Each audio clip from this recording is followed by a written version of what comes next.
Bom dia, amigos desta casa, bom dia, irmãos.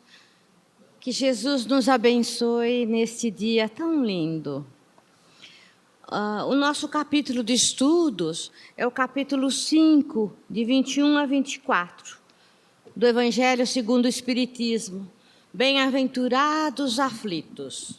Vamos crescer. Deus é a inteligência suprema do universo e o Criador de todas as coisas. E Ele administra toda a sua criação com o máximo da sua inteligência, com toda a sua inteligência, que é grandiosa, que é soberana, com leis sábias.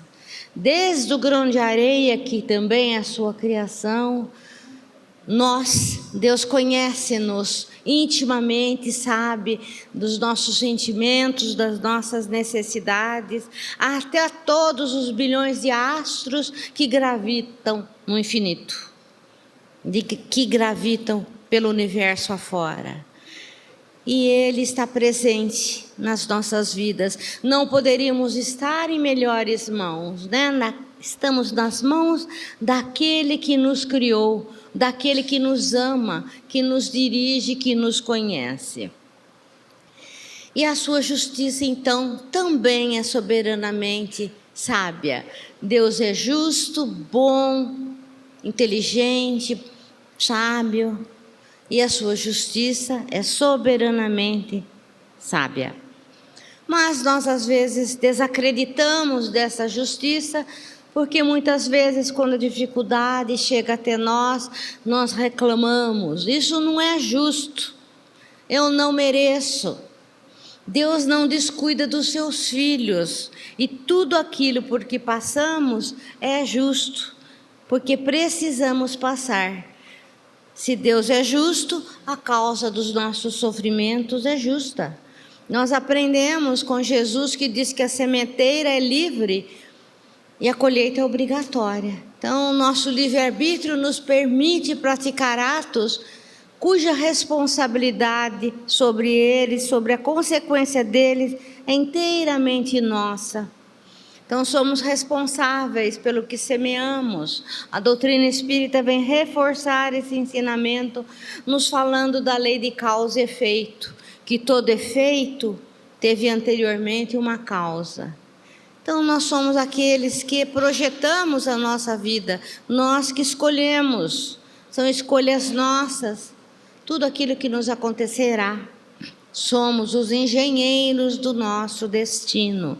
Então, não devemos reclamar, porque aquele instante da dificuldade por que estamos passando é um instante da correção, é a oportunidade que Deus está nos dando, para que não fiquemos eternamente culpados.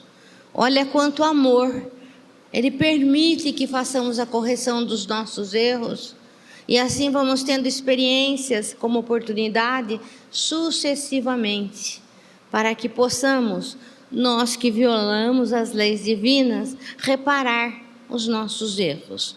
Nós somos todos imperfeitos ainda, estamos no caminho da evolução, estamos aprendendo, então vamos corrigindo tudo aquilo que ainda erramos. E Deus, que é amor puro, permite que corrijamos os nossos erros, os nossos delitos e os nossos enganos. Então, nós merecemos, né? Deus está no comando de tudo. Passamos por situações que precisamos para que se dê essa reeducação. Existem situações que são inevitáveis, como, por exemplo, é a morte, né? A desencarnação. Isso acontece, faz parte do roteiro, faz parte da criação divina. Nós nascermos, nos desenvolvermos, passarmos pelas dificuldades todas, pelo aprendizado e depois desencarnarmos.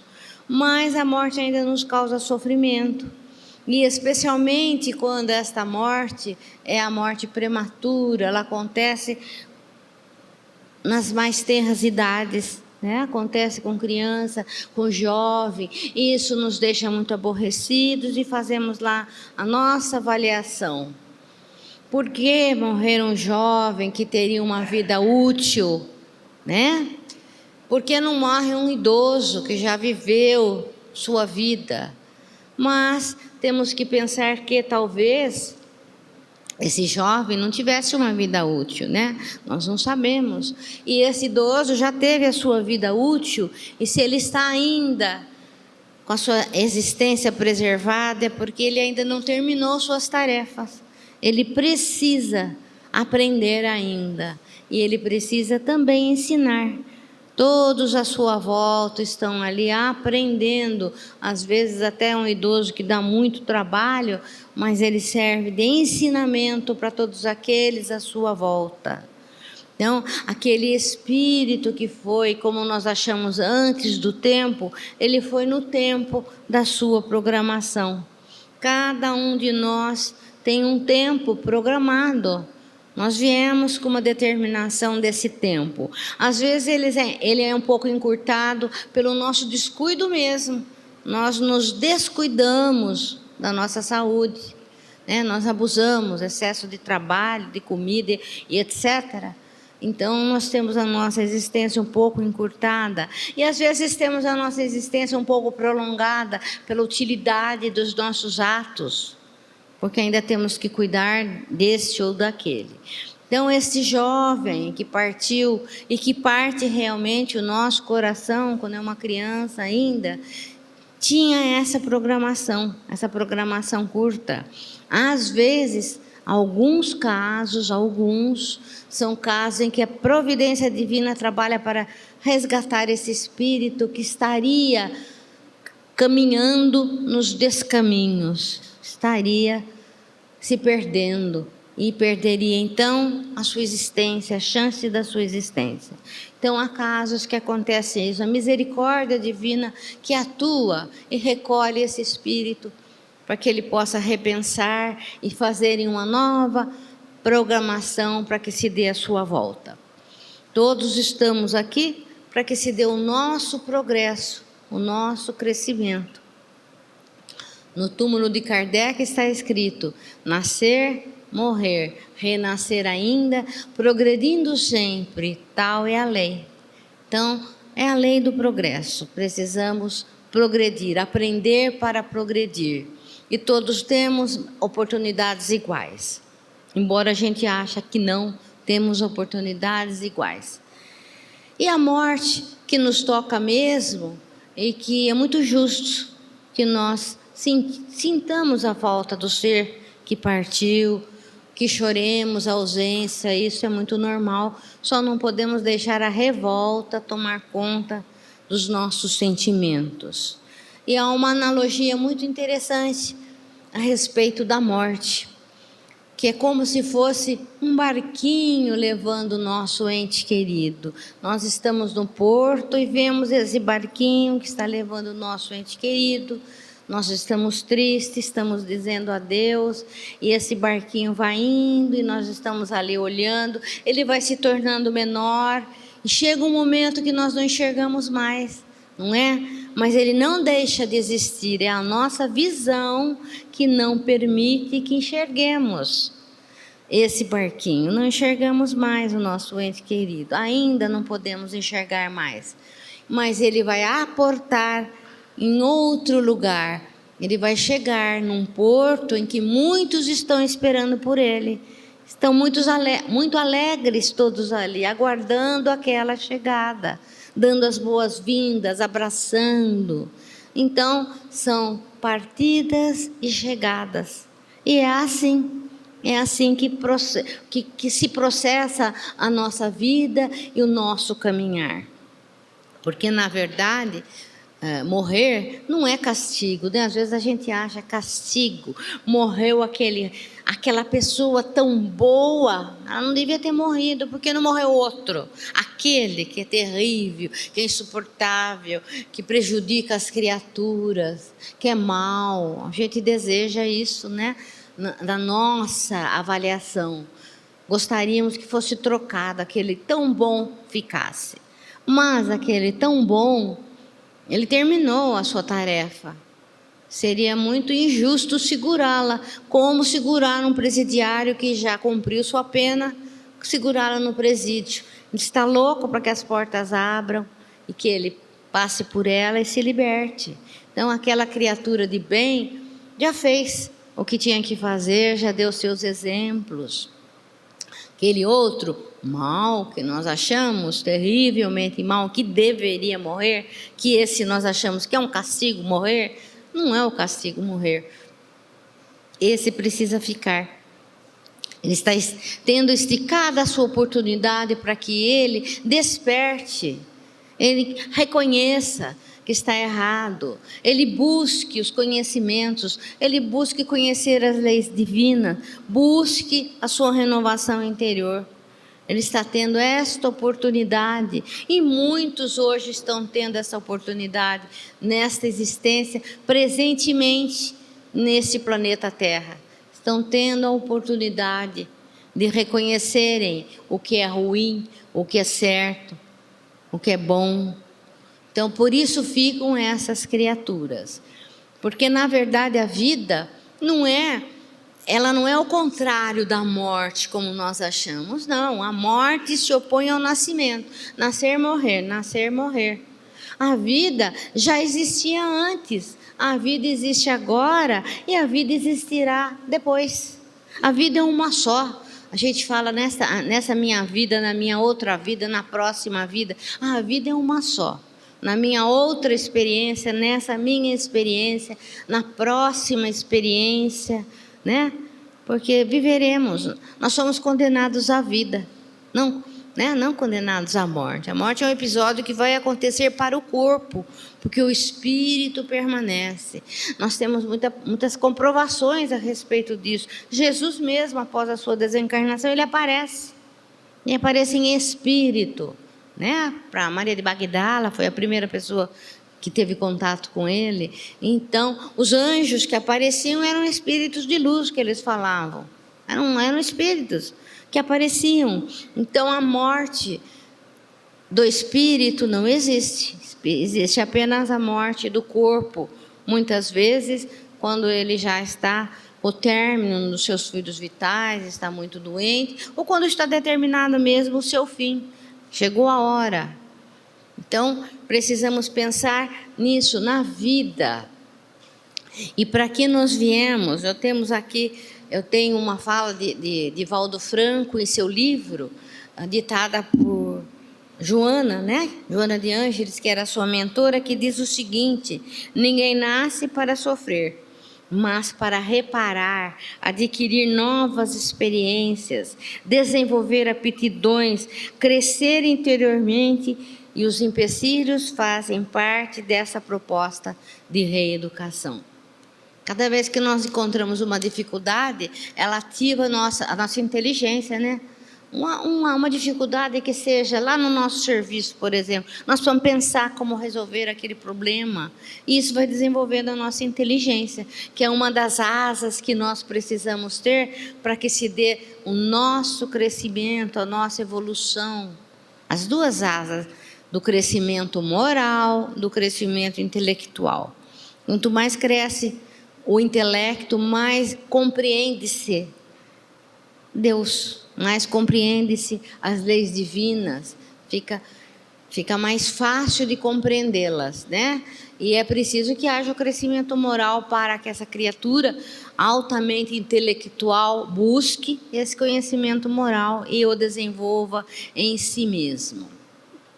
Então, há dificuldades, como eu disse aqui, que servem para que se dê a nossa renovação.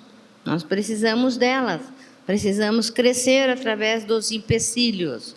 Porém, há outros problemas que são criados pelas pessoas, que são chamados os tormentos voluntários. Não precisaria sofrer por isso, por aquilo, mas a criatura sofre, movida pela inferioridade ainda, que traz em nós a cobiça, a ambição, a inveja, e as criaturas vão perdendo o seu tempo na busca de valores que se perdem. Então, os valores materiais que a traça corrói, como dizia Jesus, né? O tesouro que a gente não leva, são aqueles que a traça corrói, que a ferrugem consome, que o ladrão rouba. O tesouro que nós vamos levar quando nós partirmos é apenas o tesouro do ser, o que fomos, o que fizemos com o que fomos, com o que somos, né? O que nós construímos, né? As simpatias que nós angariamos, o perdão que nós oferecemos, a misericórdia que sentimos por alguém. Esse é o tesouro verdadeiro, é isso que nós vamos levar, porque o resto vai ficar. Né? Nos testamentos está escrito, deixo para fulano de tal. Tem que deixar, porque não pode levar, deixa mesmo, fica.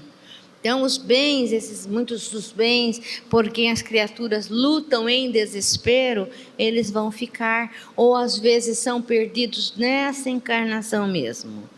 A busca pela beleza, que é ditada por padrões de época, que varia inclusive. A beleza, o poder, a riqueza, a fama. São coisas que ainda a nossa vaidade busca e muito tempo se perde na busca desses bens. Né? Quanto que a pessoa, nós já poderíamos ser felizes com o que temos, estamos distraídos buscando o que não temos e deixamos de ser felizes com o que já temos, com o simples às vezes, né?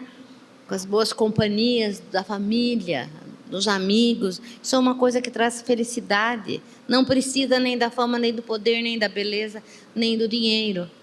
Não é? Tudo isso pode se perder nessa existência mesmo. Quantos ricos que nós vemos que se tornam pobres.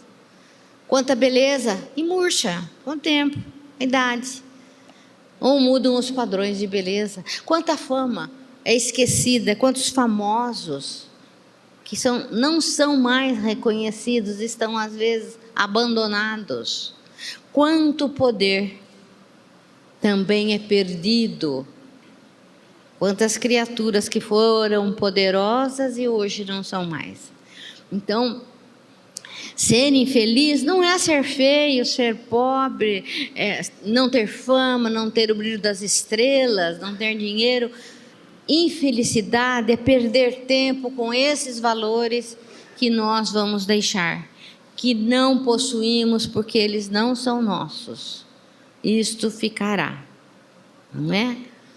Nessa existência mesmo, quantos milionários nós sabemos que cometem suicídio? Quantos? Ou por overdose, ou por suicídio de um jeito ou de outro, famosos cometem o crime da overdose e acabam perdendo sua existência glamurosa, que causa inveja a tantas criaturas. Então, esse quadro, essas coisas todas, tem que ser bem administrada. Aquele que tem a beleza tem que tomar cuidado que essa beleza não lhe destrua a alma, né? Não destrua lares. Aquele que tem o dinheiro tem que saber usar, né? Para ajudar, para auxiliar na medida do seu possível. Aquele que tem fama, que é conhecido, milhões o assistem, ele tem que passar o bom exemplo. Tem que passar o bom exemplo, porque ele é seguido por criaturas, por jovens. E aquele que tem o poder sabe que dirige, também tem que dirigir com honradez, com honestidade, porque senão lhe será cobrado. Então, todos esses bens por quem as pessoas lutam, é claro que lutar para obter um pouco a mais de conforto através do trabalho justo e honesto é possível, é real, é válido, né? Mas aquela busca pelo dinheiro, do excesso, do supérfluo, que abandona até os filhos, às vezes até através do trabalho, mas abandona até as boas horas que poderia ter com a família, para ter mais, ou mesmo buscando esse dinheiro através de meios ilícitos. Então, tudo isso está sob observação divina, ele está em toda parte. Deus provê as dificuldades das criaturas, às vezes, que têm o pouco, que lhes falta o necessário. São encarnações necessárias para esse espírito que outrora esbanjou, que outrora ignorou a miséria. Então vem com dificuldades, mas sempre amparados.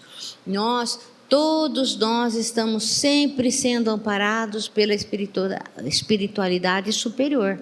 Isso nós precisamos ter certeza. No momento difícil, no momento da prova, da vicissitude, equipes espirituais estão à nossa volta, nos inspirando para termos boas ideias, nos dando acalento, estão nos reforçando o ânimo. Então, nunca nós estamos sós na nossa hora difícil. Todos nós passamos por ela, porque nós somos habitantes ainda de um planeta de provas e expiações, que recebeu o convite para transformar-se num planeta de regeneração. Esse planeta transformar-se num planeta melhor. Para isso é preciso que a população desse planeta transforme-se em seres melhores. E esse esforço cabe a cada um de nós. Nós somos todos convidados para esta hora deste planeta, essa hora tão crítica, porque passamos, onde ainda há guerras, né?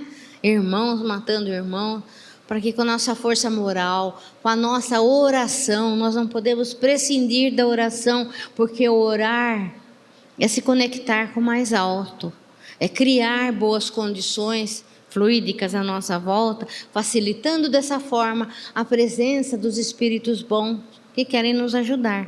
Então, orar é estar conectado com o mais alto, é receber a visita. Nós é que escolhemos os companheiros espirituais que nos acompanham. Então, vamos escolher os melhores companheiros, vibrando bem, vibrando paz, para essa paz um dia se tornar universal, vibrando paz, né? Praticando a paz, demonstrando a paz, que esse é o nosso convite. Deus nos convidou, Jesus deixou todos os ensinamentos à nossa disposição, Kardec veio e reforçou todos esses ensinamentos, esclareceu alguns, porque quando veio, os espíritos encarnados estavam mais esclarecidos, com melhores condições de entendimento, porque Jesus mesmo disse: ainda não posso dizer muitas coisas, mas mandarei para vocês o Espírito de verdade que esclarecerá. Então nós temos muito auxílio, temos muito ensinamento, temos que ter apenas a vontade, acionar a nossa vontade interior e o desejo de sermos melhores. E a certeza de que a nossa fé, a fé em nós mesmos, nos ajudará. A fé em Deus nos confortará, nos aliviará, nos conduzirá. Deus está no comando, não podemos esquecer nunca disso. Ele é nosso Pai, Ele nos ama. E fiquem todos em paz. Agradeço a atenção de todos e um bom domingo nesse dia tão lindo. Obrigada.